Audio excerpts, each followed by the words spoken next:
Hi everyone, I am Brandon Alter, and this is your Numinous Tarot forecast for the week of January 10th, 2019. So there's not a lot of astrology going on this week, thank the goddess, but we do have a Pisces moon right now, and that's an incredibly psychic moon. So I just want to encourage you to work with that Pisces moon, and if you're feeling a little dreamy, if you're feeling a little lost in space, that's why, and that's okay. Don't work against yourself, work with the energy.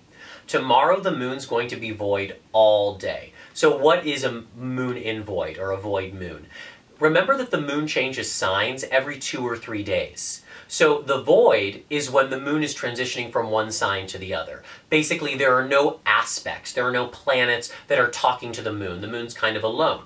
So usually a void moon is only a couple of hours. Tomorrow it's going to be all day. Void moons are great for psychic work. They're great for creative work. They're great for continuing something that's already in motion. What they're not good for is initiating. You really don't want to initiate anything new during a void moon. So all day tomorrow, try to work on projects that have already been started, but don't try to start anything new. And if you are at the office and you're feeling just totally out of it, you'll know why. So do some extra grounding. Eat grounding foods like nuts, chocolate, leafy greens, things that, really help you to feel in your body. Or take the day off tomorrow and do a bunch of psychic work. If you got a new tarot deck for the holidays, break it out. That would be a great day to connect with it. Or if there have been songs or poems or creative projects that have been wanting to come through you, tomorrow would be a great day to set aside some time and honor those transmissions. Because the thing about creativity is the spirit of the creativity will leave you if you don't honor it. So if that song or that poem or that story is knocking at your heart, stop wasting time. Get it down. It wants to come through you. And speaking of coming through you, Father of Wands, or King of Wands as it's called in this deck, this is literally about being a channel, a master of energy.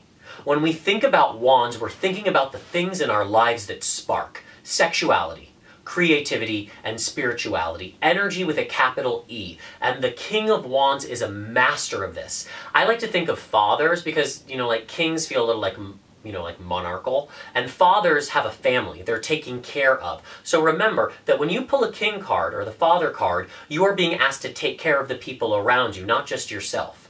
So this is fire on fire. Double fire, this card. And so it means that you're feeling your ambition, your inspiration, all of your raw power and essence. And you want to make sure to use that in a really powerful and positive way. This is the Dumbledore of the deck. This is the Grand Wizard. So make sure that you're a good wizard and not a bad wizard. Make sure that you're using your power to bring things into alignment, to bring about healing, to empower others.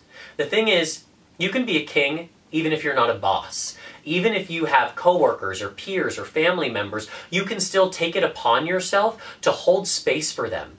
And the Father of Wands is really about holding that space so that you can be a channel for energy and allow others to be a channel for energy as well.